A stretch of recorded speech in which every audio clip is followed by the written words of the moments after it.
NDA ಮೈತ್ರಿಕೂಟದ ಪ್ರಧಾನಿ ಅಭ್ಯರ್ಥಿ ಮೋದಿಯವರು. ಆದರೆ ಇಂಡಿಯಾ ಮೈತ್ರಿಕೂಟದ ಪ್ರಧಾನಿ ಅಭ್ಯರ್ಥಿ ಯಾರು ಎಂದು ಅವರು ಹೇಳಬೇಕು. ಪ್ರಧಾನಿ ಯಾರು ಆಗುತ್ತಾರೆ ಎಂಬ ಬಗ್ಗೆ ಅವರಲ್ಲೇ ಗೊಂದಲ ಇದೆ ಎಂದು ರಾಜ್ಯ ಬಿಜೆಪಿ ವಕ್ತಾರೆ ಮಾಳ್ವಿಕಾ ಅವಿನಾಶ್ ಅವರು ಹೇಳಿದ್ದಾರೆ. ಇನ್ನು ಬೆಳಗಾವಿ ನಗರದ ಬಿಜೆಪಿ ಮಾಧ್ಯಮ ಕಾರ್ಯಾಲಯದಲ್ಲಿ ಮಾಧ್ಯಮಗೋಷ್ಠಿ ನಡೆಸಿ ಮಾತನಾಡಿದ ಅವರು, ನಾಳೆ ದಕ್ಷಿಣ ಕರ್ನಾಟಕದ 14 ಕ್ಷೇತ್ರಕ್ಕೆ ಮತದಾನ ನಡೆಯಲಿದೆ. ಅಲ್ಲಿನ ಜನ ಉತ್ತಮ ಬೆಂಬಲ ನೀಡುತ್ತಿದ್ದಾರೆ. ಎರಡನೇ ಚರಣದಲ್ಲಿ ಉತ್ತರ ಕರ್ನಾಟಕದ 14 ಸ್ಥಾನಕ್ಕೆ ಮಾರ್ಚ್ 7ರಂದು ಮತದಾನ ನಡೆಯಲಿದ್ದು, ಇಲ್ಲಿಯೂ ಕೂಡ ಜನ ಉತ್ತಮ ಬೆಂಬಲ ಸೂಚಿಸುತ್ತಿದ್ದಾರೆ. 2014ರ ಮುಂಚೆ ಭಾರತದಲ್ಲಿ ಸಾಕಷ್ಟು ಭ್ರಷ್ಟಾಚಾರ ಇತ್ತು. ಆದರೆ 2014ರ ನಂತರ ಮೋದಿ ಸರ್ಕಾರದಲ್ಲಿ ಸಾಕಷ್ಟು ಅಭಿವೃದ್ಧಿಯಾಗಿದೆ. ಕಳೆದ 10 ವರ್ಷಗಳಲ್ಲಿ ಭಾರತದ ಆರ್ಥಿಕತೆ 5ನೇ ಸ್ಥಾನಕ್ಕೆ ಬಂದಿದೆ. ಕೋವಿಡ್ ಇದ್ದರೂ ದೇಶ ಅಭಿವೃದ್ಧಿ ಸಾಧಿಸಿದೆ ಎಂದು ತಿಳಿಸಿದ್ದಾರೆ. ಜೂನ್ 4ರ ನಂತರ ಮೋದಿಯವರು ಪ್ರಧಾನಿಯಾದ ಬಳಿಕ ಕೆಲವೇ ವರ್ಷಗಳಲ್ಲಿ ಭಾರತವನ್ನು 3ನೇ ಅತಿದೊಡ್ಡ ಆರ್ಥಿಕ ದೇಶವನ್ನು ಮಾಡುವ ಗುರಿ ಹೊಂದಿದ್ದಾರೆ. ಹಾಗಾಗಿ ಜಗದೀಶ್ ಶೆಟ್ಟರ್ ಅವರನ್ನು ಬೆಳಗಾವಿ ಕ್ಷೇತ್ರದಲ್ಲಿ ಗೆಲ್ಲಿಸಬೇಕು. ಮೋದಿಯವರ ಆಡಳಿತದಲ್ಲಿ ಬೆಳಗಾವಿಯಲ್ಲಿ ಸಾಕಷ್ಟು ಅಭಿವೃದ್ಧಿಯಾಗಿದೆ ಎಂದು ತಿಳಿಸಿದ್ದಾರೆ.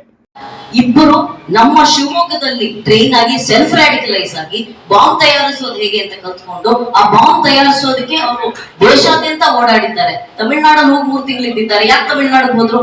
ಯಾಕೆ ಅಂದ್ರೆ ಸರ್ಕಾರ ಡಿಎಂಕೆ ಇದೆ, ಇಂಡಿಯಾ ಅಲೈನ್ಸ್ ಸರ್ಕಾರ ಇದೆ. ತದನಂತರದಲ್ಲಿ ಅವ್ರು ಸಿಕ್ ಬೀಳೋದು ಎಲ್ಲಿ? ಕೋಲ್ಕತ್ತಾದಲ್ಲಿ, ವೆಸ್ಟ್ ಬೆಂಗಾಲ್ ಅಲ್ಲಿ. ಅದು ಯಾರ ಸರ್ಕಾರ ಇದೆ? ಮಮತಾ ಬ್ಯಾನರ್ಜಿ ಸರ್ಕಾರ ಇದೆ. ಈ ಮೃದು ಧೋರಣೆ ಇದೆಯಲ್ಲ ಒಂದು ಜನಾಂಗದ ಬಗ್ಗೆ, ಈ ಮೃದು ಧೋರಣೆಯ ಕಾರಣ ಇವತ್ತು ಯಾರ್ಯಾರು ಅಪರಾಧ ಮನಸ್ಥಿತಿ ಇದೆಯೋ ಕರ್ನಾಟಕದಲ್ಲಿ ಅವರೆಲ್ಲರಿಗೂ ಒಂದು ಧೈರ್ಯ ಬಂದಿದೆ. ಈ ಸರ್ಕಾರ ನಮ್ಗೇನು ಶಿಕ್ಷೆ ಕೊಡೋದಿಲ್ಲ, ಈ ಸರ್ಕಾರ ನಮ್ಗೆ ಹಿಡಿಯೋದಿಲ್ಲ, ಯಾವ ರೀತಿ ಅಪರಾಧವನ್ನ ಬೇಕಾದ್ರೂ ನಾವು ಮಾಡಬಹುದು ಅನ್ನುವಂತಹ ಧೈರ್ಯ ಬಂದಿದೆ. ಇತ್ತೀಚೆಗೆ ಇಲ್ಲಿ ಅಸೆಂಬ್ಲಿ ನಡೀತಾ ಇದ್ದವಾಗ ಆ ಹೆಣ್ಮಗಳ ಮೇಲೆ ನಡೆದಿದ್ದೇನು, ದಲಿತರ ಹೆಣ್ಮಗಳ ಮೇಲೆ ಬೆಳಗಾವಿ ಅಸೆಂಬ್ಲಿ ನಡೀತಾ ಇರುವಾಗ ಇಷ್ಟ ದಿವಸ ಕಣ್ಮುಚ್ಕೊಂಡು ಸರ್ಕಾರ ಕೂತಿತ್ತು. ಮುಖ್ಯಮಂತ್ರಿಗಳು ಇವತ್ತು ಬರ್ತಾ ಇದ್ದಾರಂತೆ. ಯಾವತ್ತು ನಡೆದಿದ್ದು? ನೇಹಾ ಹಿರೇಮಠ ಕೊಲೆ. ಮತ್ತೆ ಕೊಲೆ ನಡೆದಿದೆಯಲ್ಲಿ ಸರ್? ಕ್ಯಾಂಪಸ್ ಅಲ್ಲಿ ನಡೆದಿದೆ. ಕ್ಯಾಂಪಸ್ ಅಲ್ಲಿ ಹೆಣ್ಮಕ್ಳಿಗೆ ರಕ್ಷಣೆ ಇಲ್ಲ ಅಂದ್ರೆ ಇನ್ನೆಲ್ಲಿರುತ್ತೆ? ಓದಕ್ ಹೋಗೋದು ಹೇಗೆ ಹೆಣ್ಮಕ್ಳು? ಕಾನೂನು ಸುವ್ಯವಸ್ಥೆ ಇವತ್ತು ಸಂಪೂರ್ಣ ಹದಗೆಟ್ಟಿದೆ. ಅದಕ್ಕೆ ತಲೆ ತಗ್ಗಿಸ್ಬೇಕಾಗಿರೋದು ಮುಖ್ಯಮಂತ್ರಿ ಸಿದ್ದರಾಮಯ್ಯನವರು ಮತ್ತು ಅವರ ಇಡೀ ಮಂತ್ರಿಮಂಡಲ. ನಾವು 14 ಕ್ಷೇತ್ರ ಗೆಲ್ತೀವಿ ಅನ್ನುವಂತಹ ಭರವಸೆ ವಿಶ್ವಾಸದೊಂದಿಗೆ ನಾವು ನಾಳೆ ಮತದಾನಕ್ಕೆ ಸಿದ್ಧರಾಗಿರೋದು. ಅದೇ ರೀತಿಯಾಗಿ ಉತ್ತರ ಭಾಗದಲ್ಲಿ 7ನೇ ತಾರೀಕು ಎಲ್ಲರೂ ನಮ್ಮ ಪರ ಮತ ಚಲಾಯಿಸ್ತಾರೆ ಎನ್ನುವ ನಂಬಿಕೆಯೊಂದಿಗೆ ನಾವು ಕೆಲಸ ಮಾಡ್ತೇವೆ.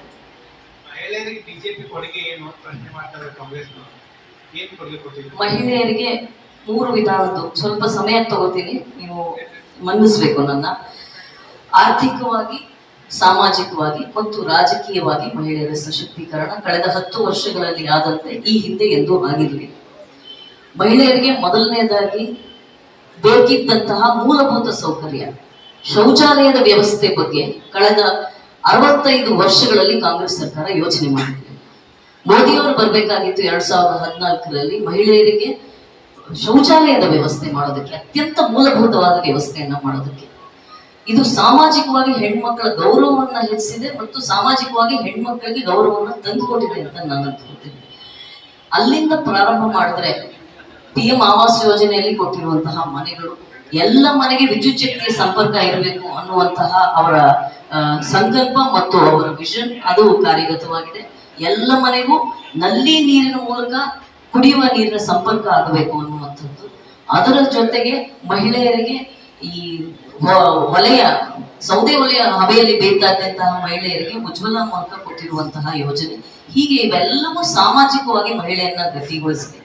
ಆರ್ಥಿಕವಾಗಿ ತೆಗೆದುಕೊಳ್ಳೋದಾಗಿದ್ರೆ ಹಿಂದೆ ಎಲ್ಲ ರಾಜೀವ್ ಗಾಂಧಿ ಅವರು ಹೇಳಿದ ಮಾತನ್ನೇ ಸ್ಮರಿಸ್ಕೋಬೇಕಾಗತ್ತೆ. 100 ರೂಪಾಯಿ ಕೇಂದ್ರ ಸರ್ಕಾರ ಬಿಡುಗಡೆ ಮಾಡಿದ್ರೆ 85 ರೂಪಾಯಿ ಮಧ್ಯವರ್ತಿಗಳು ತಿಂದು ಹೋಗ್ತಾರಲ್ಲ, 15 ರೂಪಾಯಿ ಮಾತ್ರ ಫಲಾನುಭವಿಗಳಿಗೆ ತಲುಪ್ತಾ ಇದೆಯಲ್ಲ ಅಂತ ಅವರು ಕಳವಳವನ್ನು ವ್ಯಕ್ತ ಮಾಡಿದ್ದನ್ನ ಸರಿ ಮಾಡೋದಕ್ಕೆ ನರೇಂದ್ರ ಮೋದಿ ಅವರು ಬರ್ಬೇಕಾಗಿತ್ತು. ಜನ್ಧನ್ ಮೂಲಕ ಪ್ರತಿಯೊಬ್ಬರಿಗೂ, ಭಾರತದ ಪ್ರತಿಯೊಬ್ಬರಿಗೂ bank account without any balance. 4% category reservation ಇತ್ತು, ಅದರ OBC ತೆಗೆದುಬಿಟ್ಟು ಮುಸ್ಲಿಂ ಸಮಾಜಗಳಿಗೆ ಕೊಡ್ತಾ ಇದ್ದಾರೆ ಕಾಂಗ್ರೆಸ್ನವರು. ಹಾಗೆ